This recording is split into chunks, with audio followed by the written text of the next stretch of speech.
Lobo, the general physician, and we are here to talk about telemedicine. So my first question is, what is telemedicine and what are its types? See, telemedicine in today's world is a wonderful integration between technology and medicine. Okay, it is the use of telecommunication and information technologies in order to provide healthcare from a distance. Okay, the patient being situated miles away and the physician being miles away, they are very far away from each other, and yet the patient benefits from the abilities of a physician. Patient will be located in a very remote place, in some island, in some village. There are so many villages, more than 6 lakh villages in India. Patient may not be able to access specialist healthcare from their villages because most of the super specialists, they are located in big cities. It is not possible for them to live in villages. So that is where telemedicine comes in.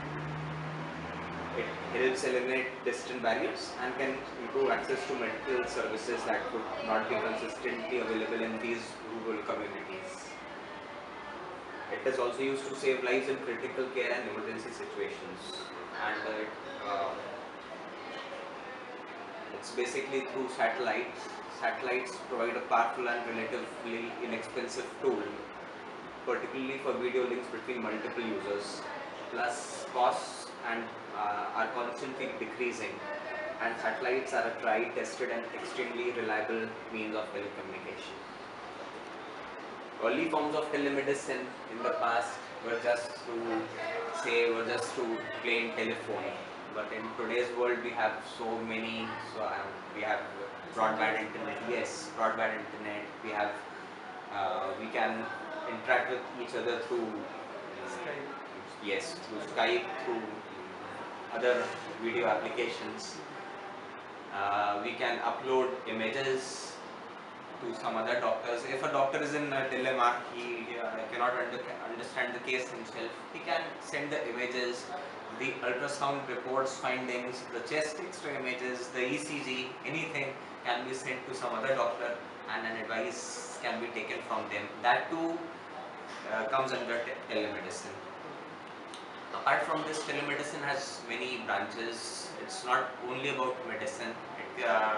Like I just said earlier, it's about handling emergencies. Okay, a patient comes in with chest pain. The doctor in the village, he takes an ECG, but he does not know how to read it. So he sends that ECG through, say, WhatsApp directly to some other doctor. He sees the ECG. He tells, okay, your patient has heart attack. Send him away immediately to a higher center. So that is the beauty of this, the technology which we have now, and it is being integrated slowly into our system.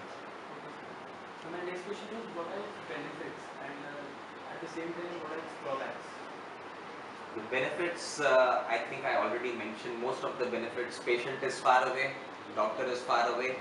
We can reach the patient. It's cost effective. The patient will have to travel 2 or 3 days to reach the doctor. This saves time for the patient also.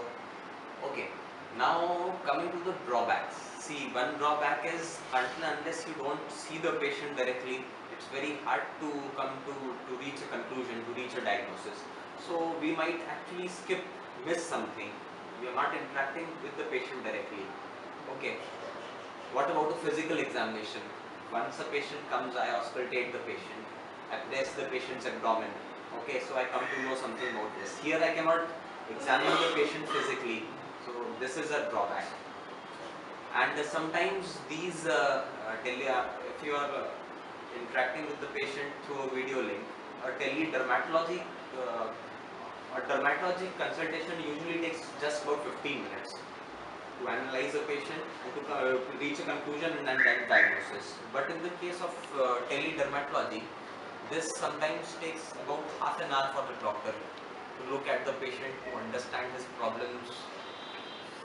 The other drawbacks are equipment failure and all these things, which is just a part of. Right now we are battling with this in India. I think this drawback we'll take care of this very soon. So my last question is, which agencies in India are the spearheads in this discipline of telemedicine? Telemedicine in India, the pioneers are ISRO, Indian Space Research Organization, Bangalore, Department of IT. Uh, of late, AIMS has been taking interest in this, Fortis, Escorts. So all these people are trying to make the best possible use of technology and integrate medicine with it and improve the healthcare in our society. One more thing I would like to tell you is there are a few categories of telemedicine. So if you don't mind, I'll take just one more minute. Telemedicine can be broken into three main categories: store and forward. I'll explain each of them separately. Store and forward, remote monitoring, and the third type is interactive services. Now store and forward is you take the data from a patient, the data is taken, and then at a later date it is sent to the doctor. The doctor goes through the reports later on. So it's not happening in real time. This is what is meant by store and forward. We analyze, we get the reports today, the doctor looks at them tomorrow.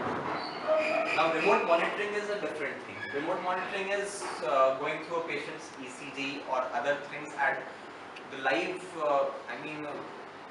condition of the patient through monitoring. Third is an interactive session between the doctor and the patient. This is real-time communication. This is the best possible means of communication. Patient and doctor sitting in front of each other, though miles apart. So these are the three categories. So, Any other questions? no sir, thank you so much for your time. Okay. All the best.